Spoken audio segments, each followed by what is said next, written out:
serious. The reason this is serious, not only just for the NBA, but for the WNBA as well. We know the WNBA is also being pretty much ran for the most part by Adam Silver and Kathy. You know, they kind of run this thing together. Now, with that being said, Kathy pretty much is the figurehead of it all, but Adam Silver definitely was the guy that helped the WNBA. Major developments are unfolding as federal authorities demand answers from professional basketball leadership. The Department of Justice has scheduled a mandatory meeting with the commissioners overseeing both major basketball leagues, and the timing couldn't be more symbolic. HP. It's happening on Halloween, October 31st. This situation is rapidly escalating into something far bigger than anyone initially anticipated. The gravity of this matter extends beyond just one league. Both professional basketball organizations are deeply interconnected in their operations. Adam Silver leads the men's league while Kathy Engelbert heads the women's league, though Silver played a crucial role in securing the women's league's massive $2 billion media rights package. WNBA land that $2 billion media rights deal. So when the NBA had went up for their new proposal, he made sure to include the WNBA in. So you guys might not notice a lot of the owners in the NBA own a bunch of the WNBA as well. Now, with that being said, this whole situation with this illegal gambling thing with Chauncey Billups, Terry Rozier, and many other things has definitely took the sports world by. When negotiations occurred for the men's league's new contracts, Silver ensured the women's league was included in those discussions. This explains why numerous team owners have stakes in both organizations. The scandal revolving around illicit wagering activities involving Chauncey Billups, Terry Rozier, and various other individuals has completely shaken the sporting community. If the allegations presented by federal investigators prove accurate, this could potentially become the most significant athletic corruption case in history. Reports suggest sophisticated cheating methods, including X-ray technology built into tables, transparent eyewear, special contact lenses, and elaborate schemes, has definitely took the sports world by storm. To me personally, I feel like this is going to be, if all of this information that has been released by the government is true, this is going to be the biggest sports scandal in the world ever. We're talking X-ray tables, see-through glasses, contacts, like it's the whole works, bro. Players faking injuries. That's just a little bit. Now, this is where I feel like it's going to take place in the W. We know the Wall Street Journal. Athletes allegedly faked injuries as part of these operations. The situation may extend significantly into the women's league. Months back, the Wall Street Journal published a detailed piece regarding Caitlin Clark, highlighting potential civil rights infractions and suggesting she was deliberately targeted, with calls for accountability. This could represent the initial domino in a chain reaction of revelations because Clark has achieved a status comparable to major entertainment figures like Taylor Swift in terms of cultural impact and fan devotion. If Silver faces serious consequences, it's unlikely he would shoulder the blame independently. Take place in the W. We know the Wall Street Journal released an article months ago about Caitlin Clark civil rights being violated, about them kind of targeting her, and people should be held accountable.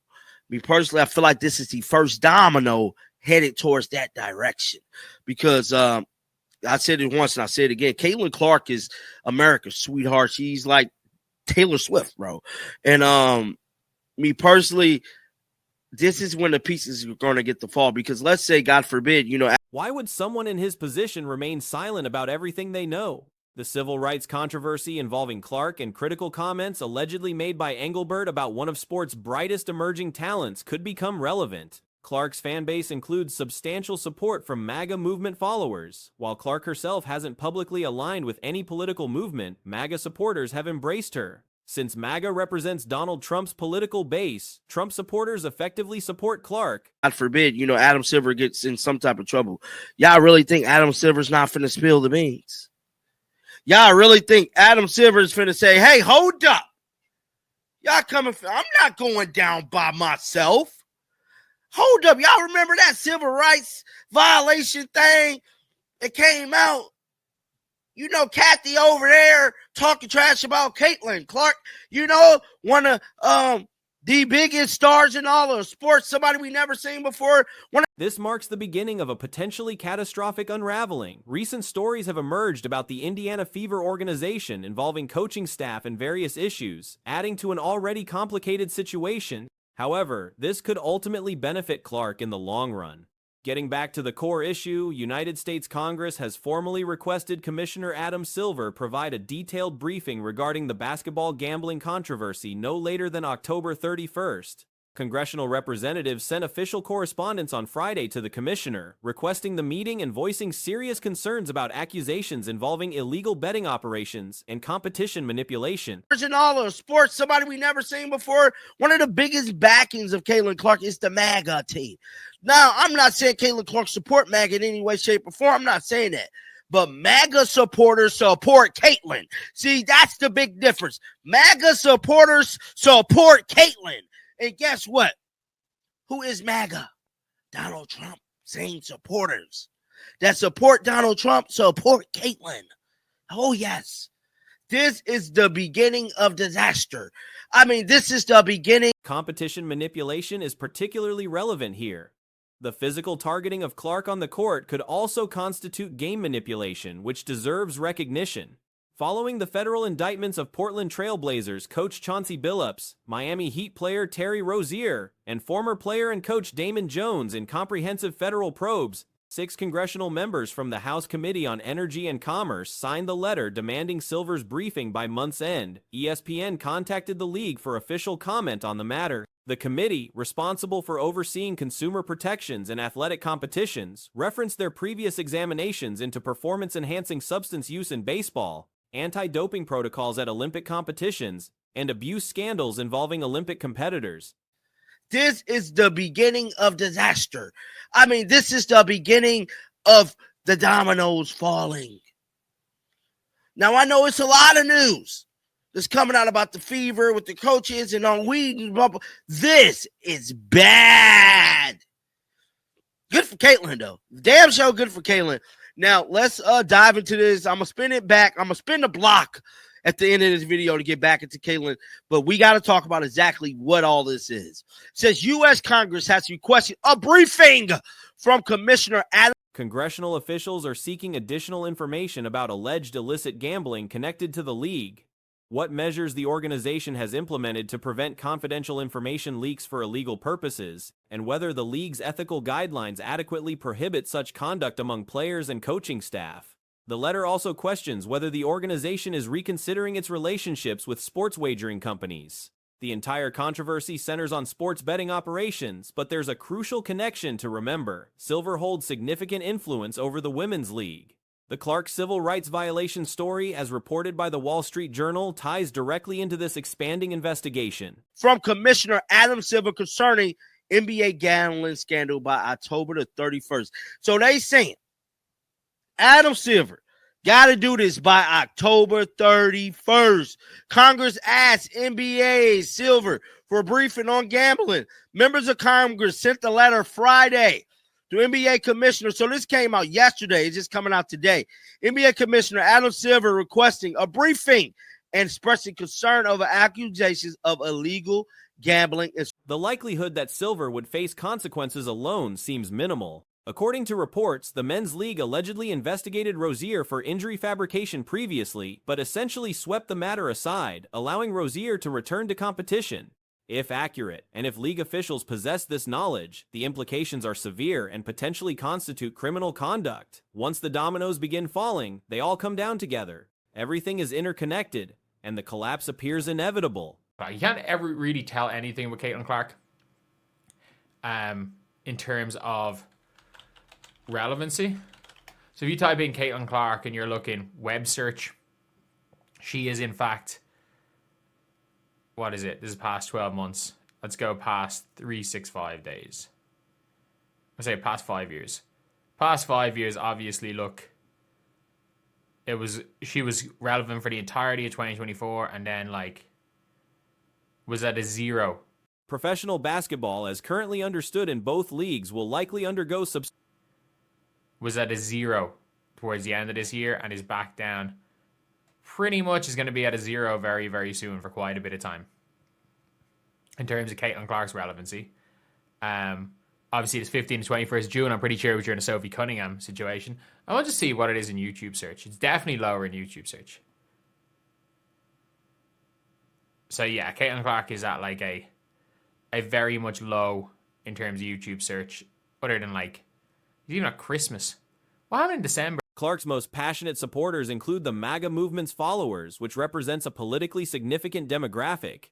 As October 31st approaches, the situation grows increasingly tense and unpredictable. The full scope of this scandal and its consequences remain to be seen, but significant changes appear imminent for professional basketball organizations and their relationships with gambling industries. Despite experiencing a campaign where injuries limited her court time and affected her performance, Caitlin Clark's season wasn't exactly stellar if examined honestly. Her playing time consisted of just 13 matches, and while she delivered some memorable performances, including a triple-double debut and an outstanding showing versus the Liberty, the overall picture was mixed. Other than like, even at Christmas. What happened in December? Ah, yes. That was the Time magazine article. But yeah, obviously is a bit down. But that doesn't mean that I saw this post here. She's the third most famous and popular basketball player per YouGov market research. Apparently these are just online things. But it shows here, most famous basketball players, fame is defined by percentage of people who've ever heard of a contemporary basketball player. Caitlin Clark is at 68%. 68%.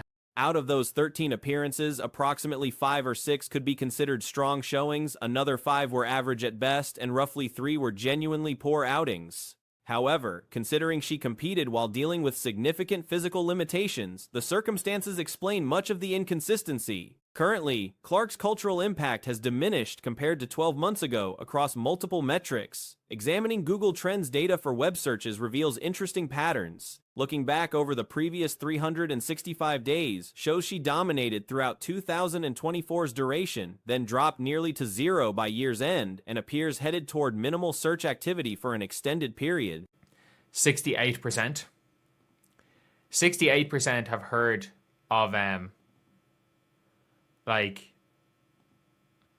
of Caitlin Clark.